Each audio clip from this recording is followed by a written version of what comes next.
Hi friends, నేను మీ శ్రావణిని. అయ్యో పాపం అనిపించిన కళ్యాణ్ ఎందుకు అంటున్నా అంటే, కళ్యాణ్ గారు ఫిజికల్ గేమ్లో 100% ఎఫర్ట్స్ అయితే పెట్టి గేమ్ అయితే చాలా గట్టిగా ఆడుతున్నారు.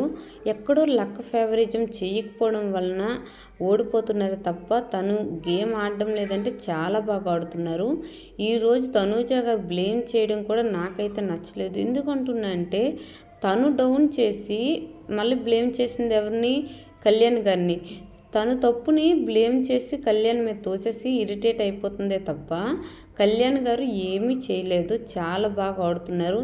ఓడిపోయాను కదా, నెక్స్ట్ గేమ్ని బాధతో ఆడడం లేదు. మళ్ళీ ఈ ఆట పోయింది, నెక్స్ట్ ఆట ఇంకా గట్టిగా ఆడుతా అని ముందుకైతే దూసుకొని అయితే పోతున్నారు తప్ప బాధనైతే క్యారీ చేయడం లేదు. తర్వాత బిగ్ బాస్ హౌస్లో శ్రీజ గారు బ్రెయిన్ పెట్టి ఆడుతున్నారని ఎంతమంది కనిపించిందో కామెంట్ చేయండి. ఎందుకంటే నాగార్జున సార్ చెప్పిన, ఆడియన్స్ చెప్పిన తీసుకొని తన గేమ్ను మార్చుకొని చాలా బాగా అయితే శ్రీజ గారు ఆడుతున్నారు. Very well playing. Sanjana and flora గారు అయితే గట్టి పోటీ అయితే బాయ్స్కి అయితే తను ఇస్తున్నారు ఇద్దరు కూడా. ఎందుకు అంటున్నా అంటే, వీళ్ళిద్దరు లేడీస్ అయినప్పుడు కూడా ప్రతి గేమ్లో ఫస్ట్లో అయితే ఎక్కడా అవుట్ అవ్వలేదు. లాస్ట్ వరకు సెకండ్ థర్డ్ పొజిషన్ వరకు గట్టి పోటీ అయితే ఇస్తున్నారు. Thank you so much.